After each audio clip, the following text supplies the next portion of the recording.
Hey everyone, my name is Tegan and welcome back to TandeWrites. Today we're going to be talking about The Corruption of Hollis Brown by Ancrum, an advance copy which was gifted to me by the author in exchange for an honest review. Let's begin.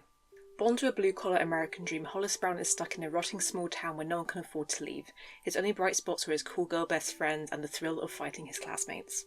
As if his circumstances couldn't get worse, Hollis unknowingly makes a deal at the crossroads with a mysterious stranger named Walt and finds himself losing control of his body and mind, falling victim to possession. Walt has a deep and violent history rooted in the town Hollis grew up in and he has unfinished business to take care of. As Walt and Hollis begin working together to put Walt's spirit to rest, an unspeakable bond forms between them and the boys begin falling for one another in unexpected ways. But it's only a matter of time before Hollis' best friend begins to notice that something about Hollis isn't quite right. Ancrum is someone who I always describe as a once-in-a-lifetime kind of author, and the release of Hollis Brown, one of my most anticipated reads of the year, continues to prove it. Hollis Brown is a queer romantic thriller featuring Hollis, a boy in search of meaning, and Walt, a spirit with unfinished business. Their lives collide when Walt takes possession of Hollis' body and maybe his heart.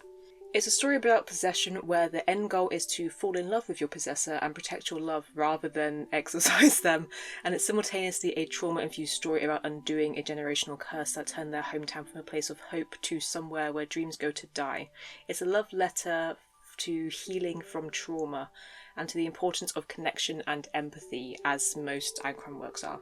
As usual, Ancrum's sparse prose is the standout of her storytelling, an unconventionally small amount of words creating an immense impact, and I wish I had a physical copy to highlight every moment where a single phrase made me clutch at my hypothetical pearls.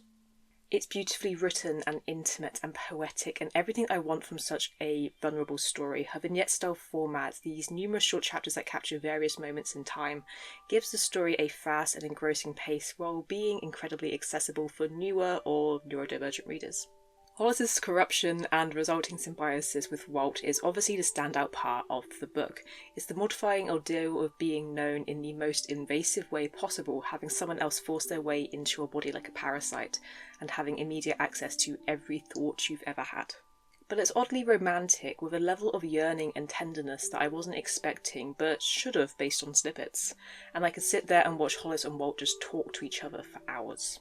There are moments where I felt as if the relationship was too easy at times, purely because I've convinced myself that if I was possessed, I would somehow A, have a lot more immediate control of my body than Hollis did, and B, refuse to become a passenger in my own life. Whatever Walt's power is that lets him take full control over someone else forces Hollis to become dependent on him, basically fully surrendering until Hollis admits defeat from my perspective, and I would have enjoyed them taking a while longer to come to a compromise.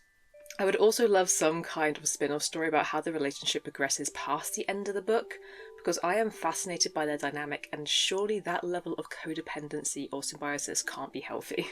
What I would give for Ancrum to have her dream of multiple books set in the same town community spanning 100 years full of playlists and recipes. For now, I will settle with the recipes from The Wicker King making a comeback. The author says she included them so her teenage readers would have more exposure to cooking if they lived in no-cook households, and she had to put on a metaphorical brass knuckles to ensure that they made it into the book, but I'm so glad the fight was won once more. Recipes for bread and cheese and other things make so much sense in Hollis Brown, as the characters' lives are centred around subsistence farming. Ultimately, Hollis Brown is a book about falling in love with your demons and breaking general curses, while still baking loaves of bread for your food as love language best friends along the way. It will be a very welcome addition to this household. The Corruption of Hollis Brown is due to be released in May 2025 in the UK. Thank you so much for watching and I hope to see you next time. Bye!